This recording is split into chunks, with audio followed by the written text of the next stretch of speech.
তো আজকের আমাদের মোচার তরকারি হবে। তো মোচাটা কীভাবে কেটে নিচ্ছি বন্ধুরা তোমরা দেখো। মোচাটাকে কেমন করে মাখিয়ে নিচ্ছি আপনারা দেখুন। আর এবার তেল দিলাম। তো এবারে একটু 5 ফোড়ন দেবো, একটু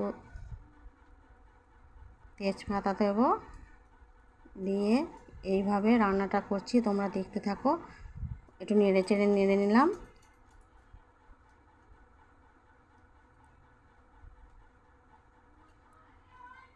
পেঁয়াজটা তুলে দিলাম।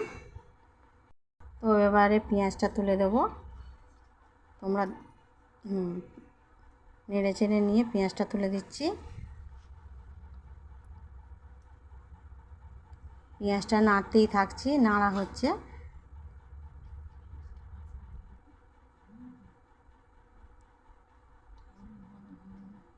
এবারে পেঁয়াজটা ভাজা হয়ে আসছে। তো পেঁয়াজটা ভাজা ভাজা হয়ে এলে এবারে আলুটা দিয়ে দিলাম।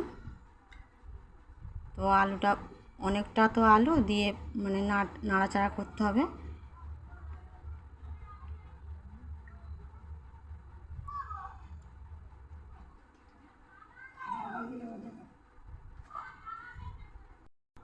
এবার টমেটোটা দিয়ে দিলাম। তো টমেটোটাও একটু ভাজতে হবে, ভেজে দিচ্ছি।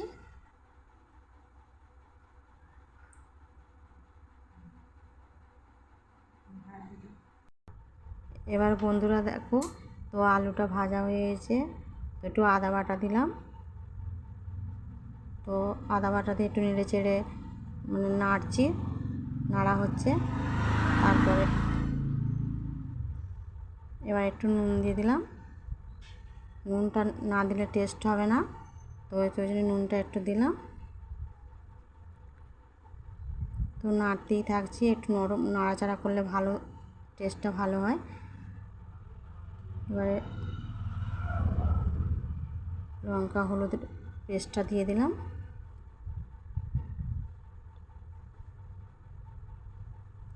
এবার মোচাটা হচ্ছে তার সঙ্গে দিয়ে দিলাম, দিয়ে ভালো করে নেড়ে চেড়ে তো খুবই ভালো করে নাড়াচাড়া করতে হবে, নাহলে তো টেস্টটা ভালো হবে না। তো মোচাটা তো আলুর সঙ্গে মাখা মাখা না করলে ভালো দেখতে লাগছে না, ওই জন্যে ভালো করে টেস্ট করে নিচ্ছি।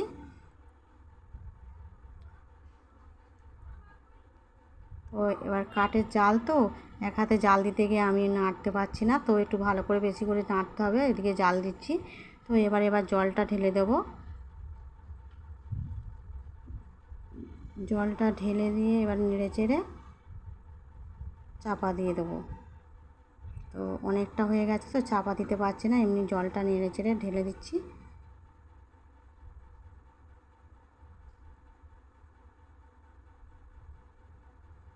পোড়াটা এবারে একটু ঠিক করে বসাচ্ছি, অনেকটা ভর্তি হয়ে এসছে। তো এবারে চাপা দিতে পারবো না, এবার জাল দিচ্ছি উনুনে। তো দেখো ছোটো উনুন, খুব বেশি জাল দিতে পারছি না, ধীরে ধীরে জাল দিচ্ছি। এবার ছোলাটা দিয়ে দিলাম।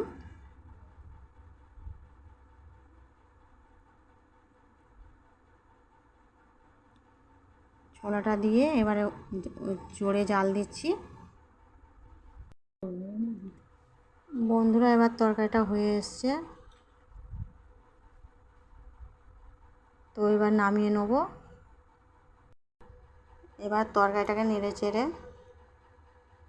তো এবার একটু চিনি দিয়ে দিলাম, মিষ্টি দিয়েছি। এবার ঘি দিয়ে দিলাম ছড়িয়ে।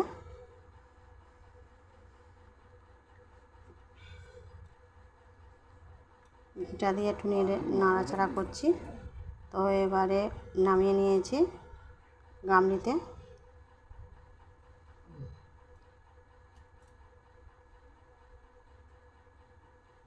নাড়াচাড়া হয়ে গেছে। বন্ধুরা আমি খেয়ে দেখলাম, খুব সুন্দর হয়েছে।